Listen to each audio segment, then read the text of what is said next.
दोस्तों, सबसे महत्वपूर्ण होता है किसी भी देश के ऊपर अगर आपको सही तरीके से प्रहार करना है तो एक तो सैन्य कार्रवाई के जरिए आप उसको सबक सिखा सकते हैं और दूसरा यह है कि आर्थिक नुकसान अगर आप किसी देश को पहुंचाएं तो वो एक सबसे गहरी और एक बड़ी चोट होती है जिसकी गूंज आप ये कह सकते हैं कि बहुत लंबे समय तक सुनाई पड़ती है। और ऐसा ही अब भारत पाकिस्तान के साथ करने वाला है। दरअसल भारत ने अभी पूरी तरह से ये मन बना लिया है कि पाकिस्तान को आर्थिक तौर पर भी एक बड़ी चोट पहुंचानी, और इसके लिए भारत क्या करने वाला है ये मैं आपको बताता हूं।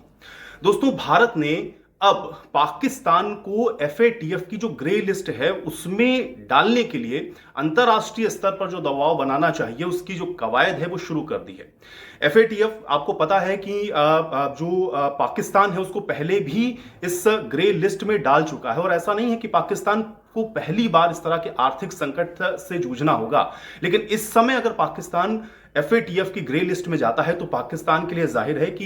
ये जो समस्या है वो और ज्यादा बढ़ने वाली है। और ऐसा मैं क्यों कह रहा हूं, क्योंकि अभी आपको पता है कि विश्व बैंक की एक टीम है जो कि पाकिस्तान आने वाली है, और पाकिस्तान को विगत 2 वर्षों में जितनी वित्तीय सहायताएं मिली हैं उसका आकलन होना है, और ये तकरीबन $20 अरब का पूरा जो बेल आउट पैकेज पाकिस्तान को दिया गया था उससे संबंधित है। अब भारत की ओर से विश्व बैंक को भी यह कहा गया है कि आप पाकिस्तान को दी जाने वाली किसी भी तरह की आर्थिक मदद पर एक बार पुनर्विचार करें, क्योंकि पाकिस्तान ये जो आप इनको आर्थिक मदद दे रहे हैं उसका इस्तेमाल आतंकवादी गतिविधियों में कर रहा है। और इसको लेकर के बाकायदा भारत तमाम एविडेंस जो अंतर्राष्ट्रीय संस्थाएं हैं उनके सामने भी रख रहा है, और साथ ही साथ विश्व बैंक की ये जो टीम जाने वाली है उसके साथ भी भारत लगातार संपर्क में है। इसके अलावा न सिर्फ जो वर्ल्ड बैंक है उसके जरिए जो $20 अरब की सहायता पाकिस्तान को दी गई है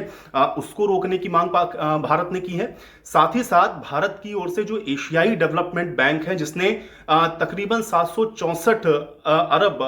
करोड़ का एक बेल आउट पैकेज पाकिस्तान के लिए अलग अलग मदों में जो जारी किया था उसको भी एक तरीके से भारत ने टैप करने की कोशिश की है, और भारत लगातार अन्य संस्थाओं के भी संपर्क में है ताकि पाकिस्तान को ये जो वित्तीय सहायताएं हैं वो ना मिल सके। और भारत ये पुरजोर कोशिश कर रहा है कि पाकिस्तान को दी जाने वाली ये जितनी भी वित्तीय मदद है इस पर किसी तरह से रोक लगे, क्योंकि जाहिर है कि जब पाकिस्तान को इस तरह की आर्थिक जो मदद है वो अगर अंतर्राष्ट्रीय स्तर पर मिलती रहेगी तो पाकिस्तान इसका जो इस्तेमाल है वो आतंकवादी गतिविधियों में करेगा। और भारत कि इस समय जिस तरह की डिप्लोमेसी है, भारत जिस तरह से आप देख रहे हैं कि लगातार अंतर्राष्ट्रीय स्तर पर भी अपनी जो छवि है उसको एक